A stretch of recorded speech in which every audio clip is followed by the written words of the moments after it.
Hey, it's Mazzy, and welcome back. This is my video showcasing the best jazz albums of 2023. I have 15 numbers here, which doesn't mean there are 15 records. Some numbers in order, I will rank them. I've had a 50+ year run in jazz. I am not an expert in jazz, and there's other people who do these kind of videos, excuse me, who write about jazz, who are more immersive and know more historically about the genre. But it's the great American music, and these are my 15 categories, working backwards from number 15. So starting with number 15, this is a record that I almost didn't include for several reasons, and it's been getting a lot of airplay on the tubes around here this year. And this is Pharaoh Sanders, Pharaoh from 1977. This is a complicated release, and the reason I almost left it off is because musically, well, it's not challenging at all.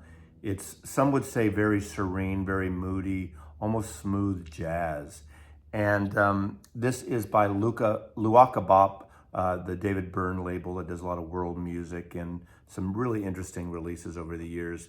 But this, I would say, for the packaging and the way it was put together, is very successful. Of course, we just lost Pharaoh Sanders. In the last year, he passed away. The proper album is released in this beautiful craft-like cover here. He is obviously a saxophone player and does percussion. And one vocal track opens up side 2 with Love Will Find a Way, which is a very smooth, soulful-like track. Some would call this too soft in some cases, and very almost Muzak-y at times. Now, that's not selling you on the record, is it? But I find it very, very lovely. Harvest Time takes over the entire side 1. And the second LP is, to me, where this shines. And this has 2 different live versions of Harvest Time. And it's a beautiful, moody ballad-like jazz piece with solos by, obviously, Pharaoh Sanders. But I love this. To me, this is the highlight musically of this set. And of course, you have an extensive book of 1977, the whole thing. But this is where it gets a little over the top, maybe silly in a way, of this jazz club with all the venues. Look at these artists. I mean, Thad Jones, Elvin Jones, I've seen Sonny Rollins, Pharaoh Sanders. I never saw Pharaoh Sanders. Never saw Johnny Griffith, on and on. Stan Getz I've seen, but of course the Europeans really valued American jazz artists. There is a little booklet, almost like you get from the drugstore, of photographs, black and white photographs. There's a news clipping, a review of Pharaoh Sanders, a ticket, 8x10, obviously the music annotation to Harvest Time, the main track, and of course your 35mm proof sheet. I mean, this is where, you know, my whole thing is always about it's the music stupid, and packaging can be really cool. This may be over the top for this album. I don't think this album is that important that deserves it, but obviously Pharaoh Sanders, put out an amazing final album that was just a neoclassical masterpiece in so many ways, 2-3 years ago now. And so I see why. I assume this was in the queue long before he passed away. But it's number 15 on my list. Something you might want to check out, and it's a very easy listen. So, for those of you who feel music is challenging, like the next one, my next offering, that might be for you there, Pharaoh Sanders. Bakita EJ Carroll, and this is Orange Fish Tears. And this is an album from 1973-74, so it's a 50th anniversary. A black jazz artist, very avant-garde, very percussive. It's almost like soundtrack live. And I read some articles on this, and it's almost like if you remember the soundtrack of the original Planet of the Apes, where there's that very percussive kind of sound. Now, it's more out there, avant-garde like that. There's some solos and experimental, a little bit of a noise, avant-garde. But for some reason, when I played this, I played it 3 or 4 times in a row one evening because it spoke to me. And I know that's sort of a cliche thing to say, but something about this album really opened up. Now, this is a limited edition that just came out. I don't even know if it's available. Supposedly, it includes this cover signed art print. Mine is not signed, so I don't know why it says it's signed. But it's a beautiful fold around sleeve that fits over the proper album. And this is the album. I left it in the shrink right now with the OB just to include it in there to keep it really intact.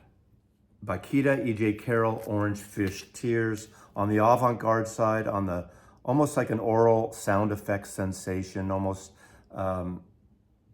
very loose. It's kinetic at times and frenetic and all the ticks and icks. And so it's not necessarily an easy listen, but it's certainly not an out there squeaky listen. And I just think it's really great. He's a trumpet player, plays flugelhorn, seal horn, long drum, cowbells, and percussion, avant percussive offering. And it's number 14 on my list for 2023. Coming in number 13 is a late addition to this. This is Courtney Pine's Journey to the Urge Within. Now, this is a reissue of a 1986 debut. He's a British saxophone player. This is his debut. His family comes from Jamaica. He was born and bred in London. And this is a wonderful album.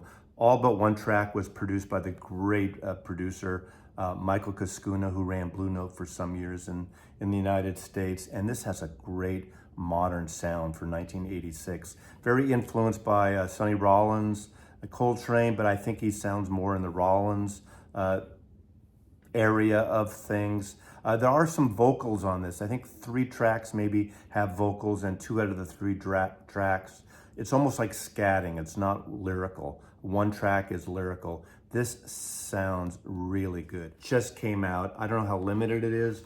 It talks about the history and the record of Courtney Pine. Of course, he's still with us. Played Ronnie Scott's a lot. Really kind of worked with a lot of the jazz musicians of the day. I think he had a brief sit-in with the Jazz Messengers at one point as well, too. But this is a really well-recorded record, recorded in London, 1986. Something that I've heard his name, but I've never really consciously heard his music before.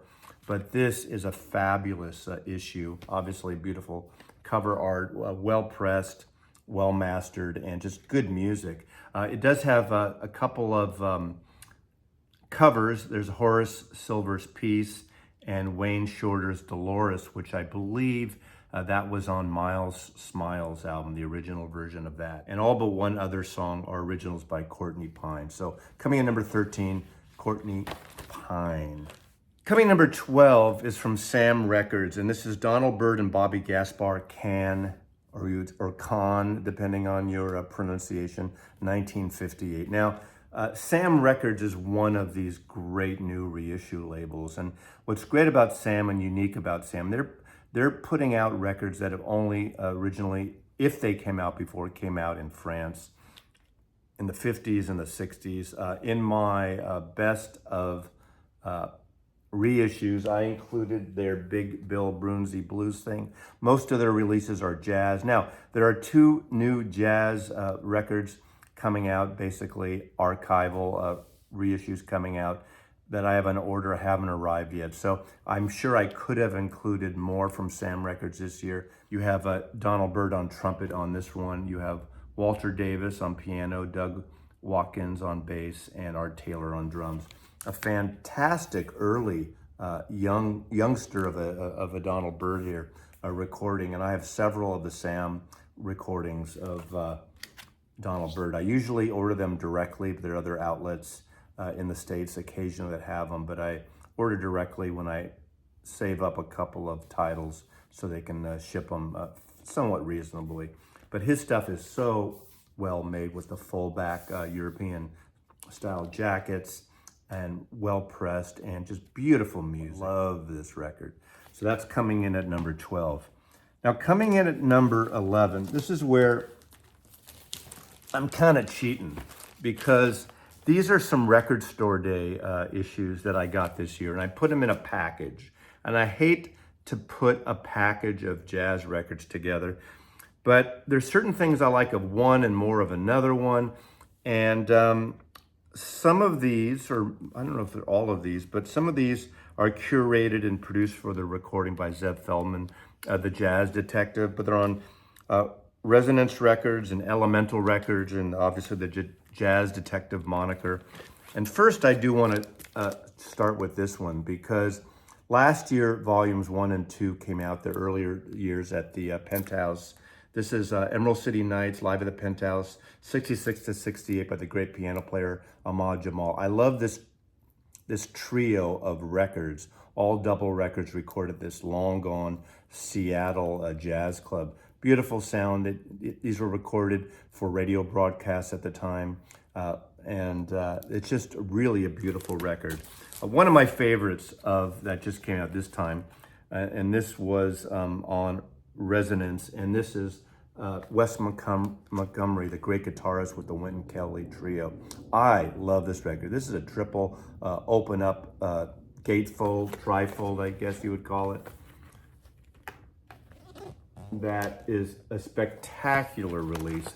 He's one of my favorite guitarists. You know, a lot of people know him from the CTI, kind of smooth things, but they're wonderful records like California Dreamin', his versions of A Day in a Life, a very unique picking style and almost like a rhythmy lead guitar, but a great jazz record. And this is 1965 from the Half Note recordings. Love that. I showcased this during my Record Store Day Jazz preview. Cal Jader, and this is at the Penthouse, also in Seattle. He's someone I did see in the 70s. He lived in the Bay Area, great vibraphonist. A lot of his stuff has a Latin feel. This isn't quite the Latin edge. Occasionally it slips into that, but again, a fantastic trifold release.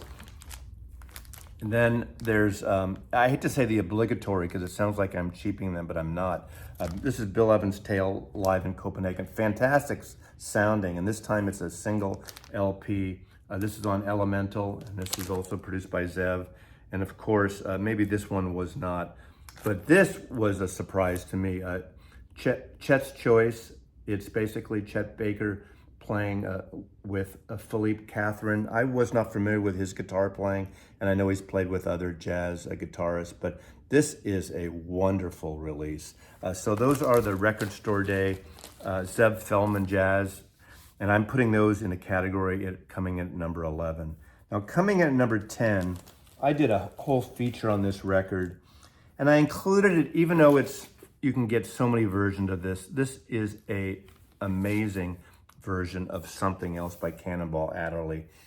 Something Else is my number one jazz record. If you had to ask me what my favorite jazz record of all time, it would be this. Now, you don't have to go for this wonderful double 45 mobile fidelity, which is spectacular. It's in their new thinner box, double 45, but you can, if you really want this record, there's a classic, Blue Note classic version you can get for $25 or so, give or take. I highly recommend it. It's a very accessible jazz record. Of course, this is when Cannonball was playing with Miles, and Miles is on this record. Hank Jones, Sam Jones, and Art Blakey. Wonderful record. Coming at number 9 was a record also that kind of came in late in the year to me, and this is Lafayette Gilchrist, Undaunted. Piano player from DC, I believe, is playing around Baltimore. He has a very influence of the stride piano of the New Orleans, of the U.B. Blake's sound, but it's got more drive to it. And this record, this opened up, it's got a really great percussive opening, and there's a very wonderful syncopation between the piano, the drums, the extra percussion, and the combination of trombone and saxophone on here. It has a really great drive and really a strong kind of sense that goes in this sort of loop, almost syncopated loop throughout the first track. And so the first side, I think it's the first side, the 3 tracks on there are more driven, then it kind of eases out on side 2, but it's a beautiful record, beautiful recording. I've heard his name, but I really wasn't familiar. I don't have any other Gilchrist records, but this is a fantastic album from 2023. So here are the musicians on it. Take a look there. And it just has a wonderful, wonderful rhythm to this, and revolving sound, especially the opening couple of tracks here. There's also a bit of Ellington in here, in the way Ellington would score small groups here. But Lafayette Gilchrist, Undaunted, coming in at number 9. Coming in number 8, I'm including a label again, Blue Note Classics. I mean, the Tone Poets are the beauty, and these are the beasts. These are, in a lot of ways, the heavy hitters that Blue Note is reissuing and has been for the last, 3 years or so. These are amazing. I picked 2. Now, there's others this year. Horace Parlan, Jack McLean, Dizzy Reese, Sam Phillips, Herbie Hancock, I Quebec, and especially Tony Williams' Spring album. I didn't include that. That is not as accessible for everyone, but it's an important record, and it's a friggin' great record. Tony Williams' Spring, I highly recommend that. But I include something a little more reflective or more accessible, but beautiful records. And of course, first, this is Bobby Hutcherson on Vibes, featuring Harold Land on tenor sax and flute and oboe. Album's called San Francisco. That's not why I picked it. I used to see him quite a bit, 5 or 6 times playing in Keystone and clubs around the San Francisco Bay Area when he lived there in the 70s. But they've been doing a great, great reissue series, obviously, of these amazing Blue Note records.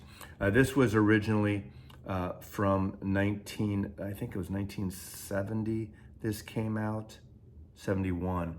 This was produced by Duke Pearson, and it's a fantastic record. The great vibes by him on there. You have Joe Sample from the Crusaders on electric piano. So this is more of a funky record, a little more soulful blend, when these jazz artists were blending and crossing over into the soul funky thing a little bit. But this is a wonderful record. And an album from 1970 is Green is Beautiful, Grant Green. Again, these Blue Note classics are some of the meat and potatoes and the greatness that Blue Note did. Again, produced by Francis Wolff. This is from 1970, and it's a wonderful, wonderful record. They do, of course, A Day in the Life, so there's always a Beatle connection. It's a almost 9-minute version of that, and it's just a really, really wonderful version of that. Of course, a couple years earlier, Day in the Life, and in jazz form was done by Wes Montgomery, but this is a beautiful version as well. I think that the version by Wes is somewhat superior to this, although that has more of the slick production than this does. So this is a fantastic record. 2 records from Blue Note Classics out of the best of 1970 and 71. Number 7 is The Cats, and this is the new OJC that's been coming out in the last year or so, where original jazz classics that Fantasy had put out in the 1980s, pretty much as a budget label, is coming out now as somewhat of an archival, analog, all analog, again, cut by Kevin Gray. That man's working his ass off, man. But a audiophile label. And these records are amongst the best coming out. I'm not getting all in. I have a lot of the original OJCs, but this is a powerhouse of an album, most of it. This is The Cats, and this is Tommy Flanagan. Now, the genesis, or I should say the core of this album is Tommy Flanagan's trio with Dud Watkins on bass and Louis Hayes on drums.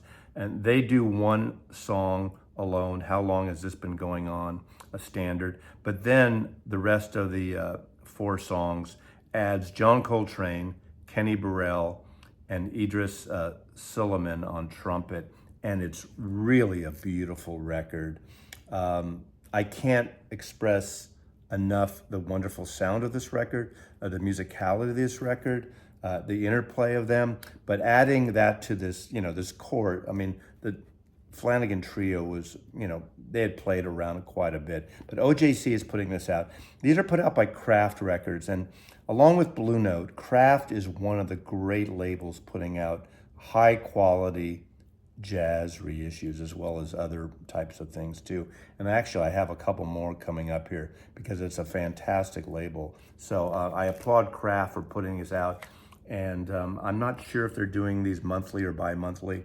And I'm not all in. I'm only getting the ones I do not have in other versions. But the Cats, I should say, is a fantastic one. Of course, they come with the Obi strip, pretty much like they did in the 1980s as well, with the budget price of $5.98 or $6.98 back then. Of course, now they're quite a bit more heavier jackets now than the original versions. But fantastic record. Just love this one. Kenny Burrell, Doug Watkins, Louis Hayes, Idris Sullivan, John Coltrane, and Tommy Flanagan. The Cats. Now this is a special release for me. This is the Birth of Bop. I did do a separate box set video, which you might want to check out, the best of 2023. One jazz box I put on that was a Miles Davis, Vinyl Me Please, so that's not included here. I didn't include any other jazz for whatever reason, but I'm including this here. This is 1, 2, 3, 4, 5 LPs, 10-inch records. I am all in on this music. Of course, my favorite jazz artist of all time, if I had to pick one, would be Charlie Parker. And on here, you got these wonderful replica issues, and you have the greatest bebop artist ever. Charlie Parker, Milt Jackson, Leo Parker. You got a little later Stan Getz, Fats Navarro, Don Byas. Who else you got here? Eddie Lockjaw Davis, Morris Lane. This is a wonderful put together record that contains these lovely records. Now these are records of the time, of course. These are from originally on Savoy Records, and Kraft has all the licensings for these. And this is a wonderful introduction to bebop if you have no bebop music. It talks about every track, the players. There's the great J.J. Johnson. And of course, Matt Dameron and Fats Navarro. Wonderful collection from Kraft Records, The Birth of Bop. Great jazz, bebop music. These days, you can't put a best of 2023 without mentioning and showcasing records by Tone Poet. They put out 24 records a year. I am close to all in on them. I don't get every single one, but I get quite a few of them. And I couldn't just pick one record, although I would say possibly my favorite in an interesting way is Extensions by McCoy Tyner. Now, this is a very African black record. And the records I picked here all come from 1966 to 1970.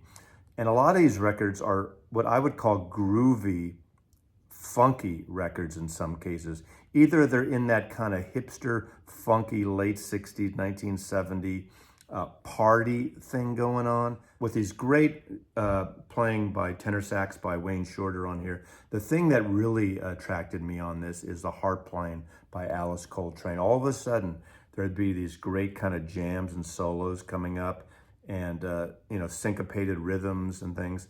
And then you'd hear this ethereal harp coming in by Alice Coltrane. Like, where did that come from?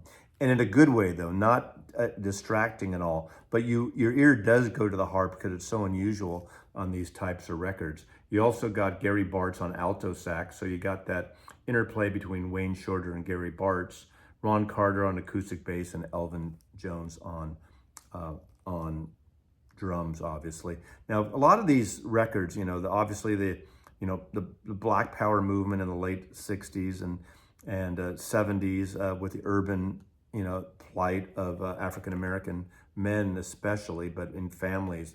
And a lot of that, social politics really comes to these records and the titles of the records as well. So this is Extension by McCoy Tyner.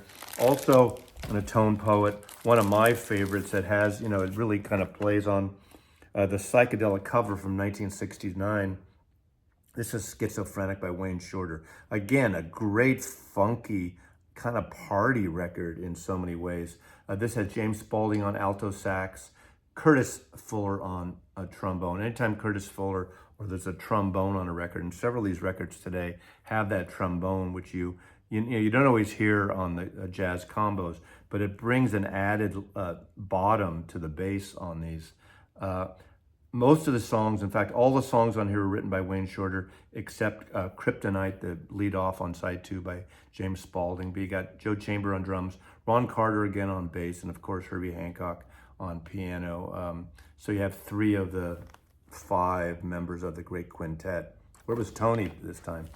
Of course, tone poets, the ones that are gatefolds, have the great insert photographs from the Francis Wolff archive.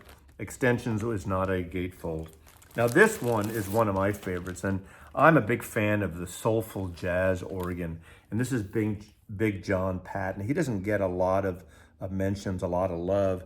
And this, again, is a funky, soulful, loungy, groovy record. Groovy is kind of the name, I want to call all these a series of these tone poets groovy. Now, a lot of other tone poets came out this year. We got Sonny Clark, Duke Pearson, Andrew Hill, Carmel Jones. I didn't include those, and not that they're any less than these. I just wanted to have a grouping, like a pairing, if you will, of groovy records from 66 to 70 from Tone Poet. But this is a fantastic record, of course. Great sessions. You got the great, again, Grant Green on guitar. John Patton is that organ. But I love the organ, and Bobby Hutcherson on vibes, and Otis Finch on drums. So you have this party, soulful, loungy thing going on, which is groovy. This is kick-ass stuff. I love this stuff. Now, jazz purists, sometimes seem to thumb their nose at the organ players of the jazz organ sound, but I'm all in on it. Another one in that vein, obviously, is the great Jackie McLean on alto sax. Wonderful cover again, Demon's Dance. This is a great one. This is later. This is 1970. And lastly, and again, by all means, any tone poet, you can't go wrong. Just depends on the music. Stream them. These records are some of the most important records. Now, some think these tone poets are slightly the B-list. I don't always agree, because Music Matters Jazz put out those A-lists that are coming out on the Blue Note Classics. But this is a wonderful, funky record as well. This is groovy ass. Just a cover there. Candy for Daddy. A Caddy for Daddy by Hank Mobley.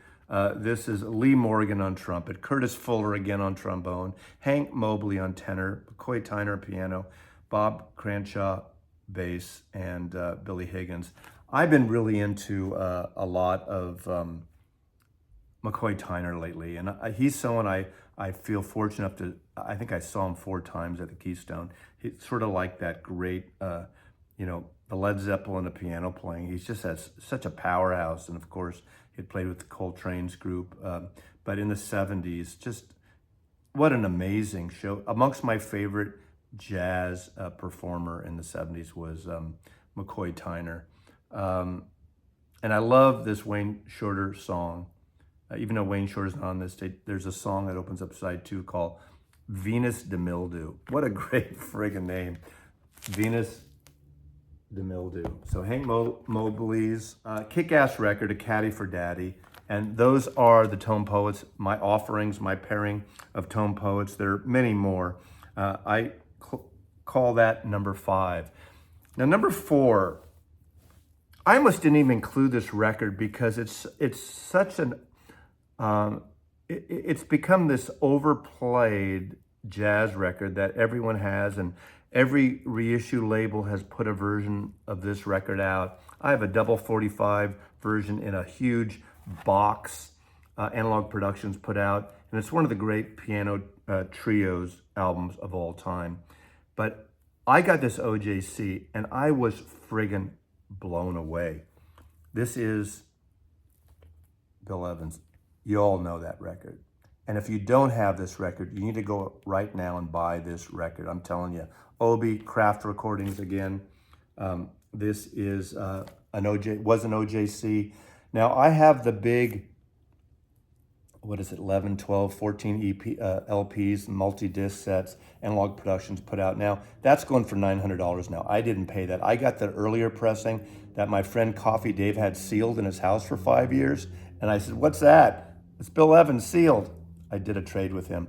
And that sounds amazing, double 45. But I tell you, Kraft, I don't know if you guys watch this, but I don't know what your licensing deal is, but you take those albums that they put out, maybe you have an agreement not to, and do the box like this, sounding like this, of all these Bill Evans albums that were on Prestige, Riverside, albums produced by Orrin Keepnews.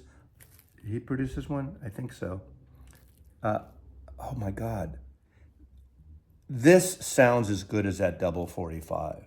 I put this on I finally opened it. It was sitting here for a month or so. I opened it up, put it on. This is a friggin' amazing record. And so I just had to put it and include it this high up. So this is number 4. It's high because, first of all, it's a great album. And if you don't have it, you should have it. It's a beautiful album. You hear, and this isn't a detriment to the record. You hear the clinking of the glasses in this club at the Village Vanguard, cocktail stuff. There's a certain ambiance. There's a certain white noise going on. And again, that doesn't take away from the recording. That adds to this performance. Bill Evans Trio, live at the Village Vanguard, recorded in 1961, New York City, cut by Kevin Gray.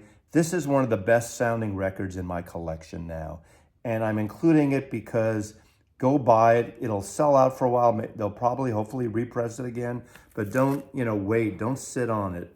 Buy this version. Don't buy these knockoff European gray market versions that you can see for cheap. And these are probably, I don't know if this is a $30, $36 record, whatever. This sounds amazing. You know the music, or most of you do. And if you don't listen to it, you can't go wrong with this record and this version. Number 3. This is, this could have been number 1 for me.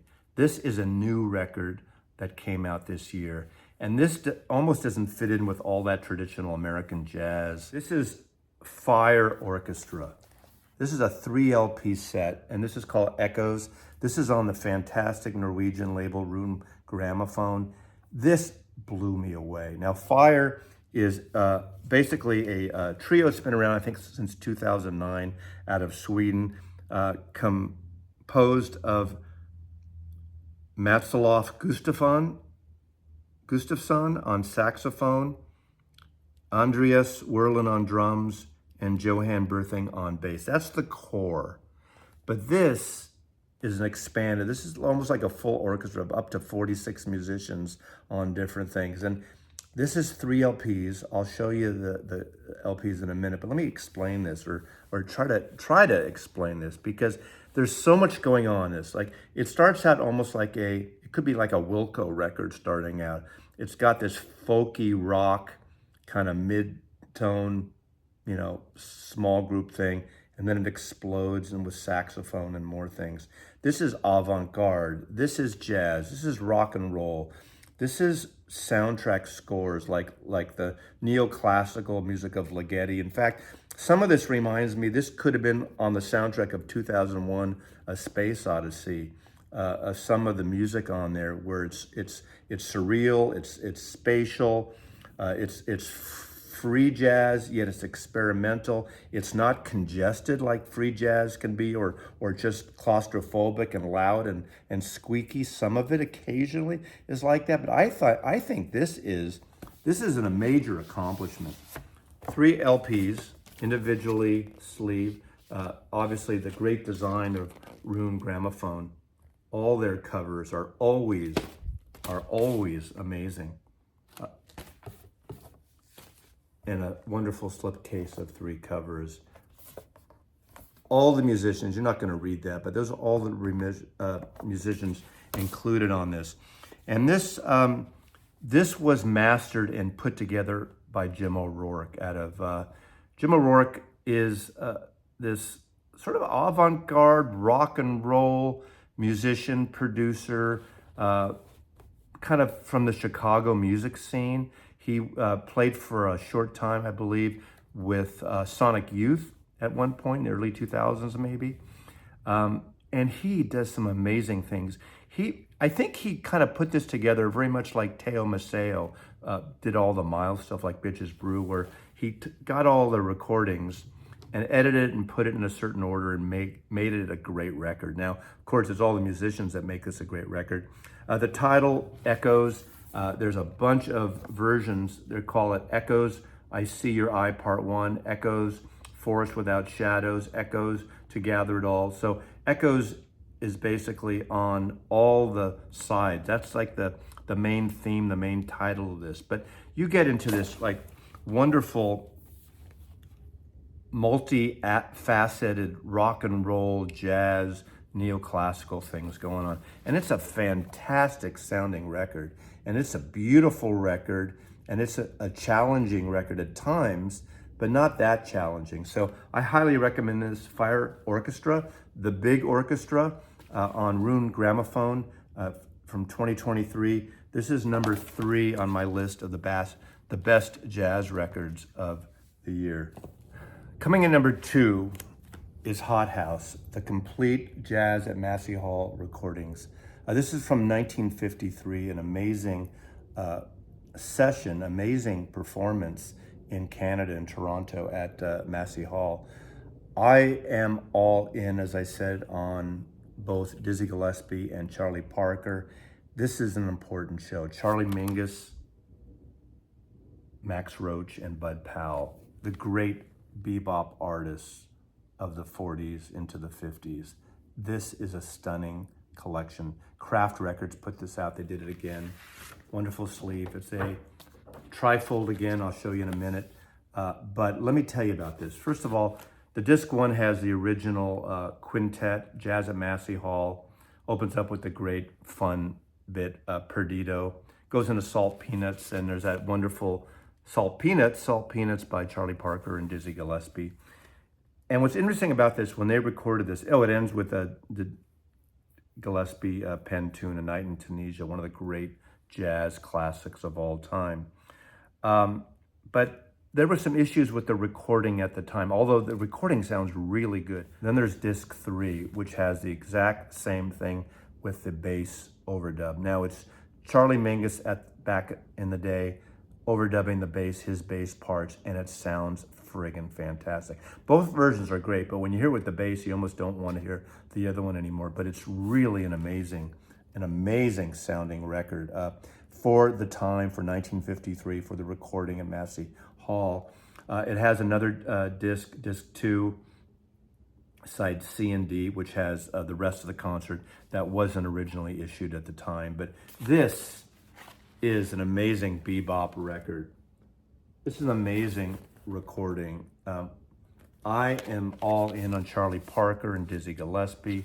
Out of all these people, Dizzy Gillespie is the only jazz artist from the bebop era that I met. K-Jazz booth, 1978, Monterey Jazz Festival, smoked a joint with Dizzy Gillespie and the rest of the K-Jazz people while he was on the air being interviewed, which was bizarre. I was a young 23-year-old, but that's a memory that lasts a lifetime. This is pretty wonderful, Kraft Records. And coming at number 1, it's a box set again. Kraft, again. Kraft is killing it today. Eddie Lockjaw Davis with Shirley Scott. This is a soulful, funky set of records. The legendary Prestige cookbook albums, Cookin' with Jaws and The Queen. Of course, Shirley Scott, great B3 organ player, very soulful, very wonderful. Happened to be married to Stanley Turrentine. They did some records together. Her records on her own are wonderful. But this collection, this is friggin' funky, soulful stuff. You got Smokin' with Eddie Lockjaw Davis and Shirley Scott. Number 2. And volume 3. Shirley Scott on organ, Eddie Lockjaw Davis on tenor sax, Jerome Richardson on flute and tenor, George DeVivier on bass, and Arthur Edgehill on drums. Oh, there's a fourth. Sorry, I forgot one. 4 LPs in this box set. Now, it's hard ranking records. In some ways, that Fire Orchestra record is my number one once in a while. Sometimes it's the bebop record, the bebop stuff, the Hot House especially, or the Bop Box. Sometimes it's Eddie Lockjaw Davis, but all these records are great records, great jazz records. Again, I would like to be introduced more and really kind of get into some new jazz artists, and I feel unfulfilled in a way by not supporting as many new younger jazz artists. There are some I do pick up, but none that really spoke to me this year. And so these are my top 15 plus records of 2023 jazz records. So thanks again for watching. Mazzy loves you.